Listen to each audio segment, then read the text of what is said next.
father, Edmund Joseph Brown, was known for running scams and gambling operations in San Francisco.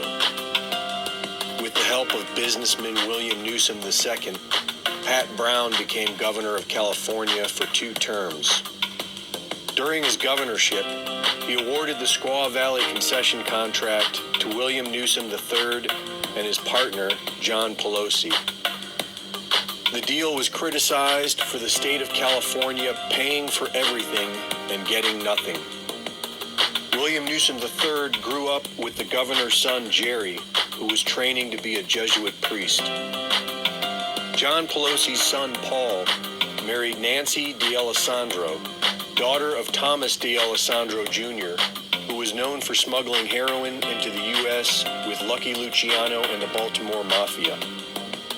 John Pelosi's son, Ron, married William Newsome's daughter, Barbara.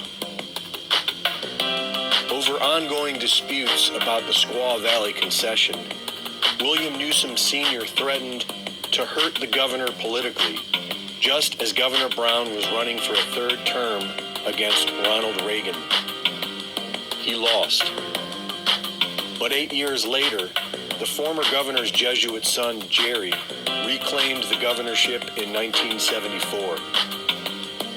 He appointed William Newsome III to a Placer County judgeship in 1975, and 3 years later to the State Court of Appeal.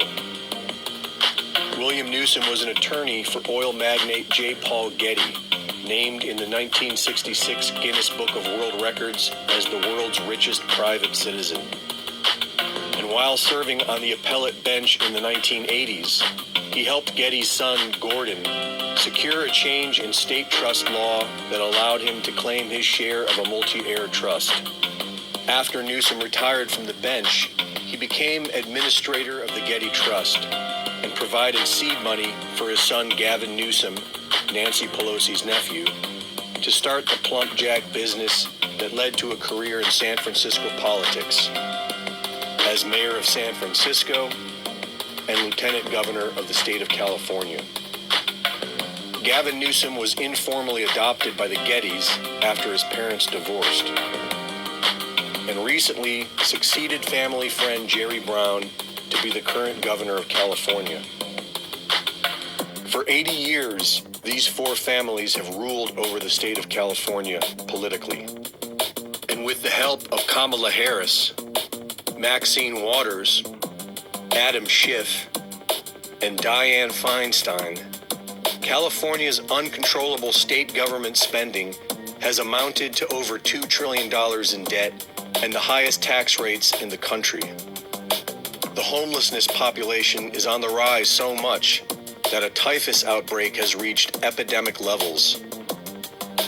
Thousands of needles from illicit drugs litter the streets. They have made California a sanctuary state. They have been steadily chiseling away at the Second Amendment.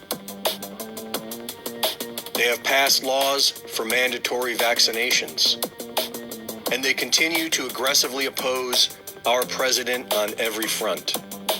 On October 1st, 2016, right before Donald Trump won the election, President Obama transferred full control of the internet from the U.S. government to an independent California nonprofit organization.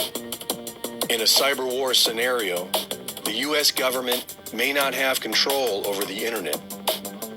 Even if it secures military and government domains and IP addresses, the targets in cyber warfare are likely to be civilian, and the U.S. government requires private sector infrastructure to operate. Since the internet underpins our computer systems, electrical grids, communication systems, and other critical infrastructure, our entire civilian society could be at risk. Who controls California? Who controls the 4 families? What is a republic?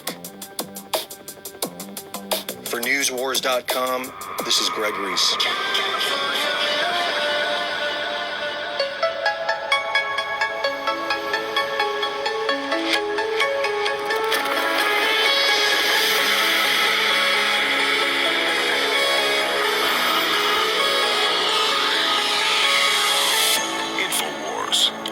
News Today.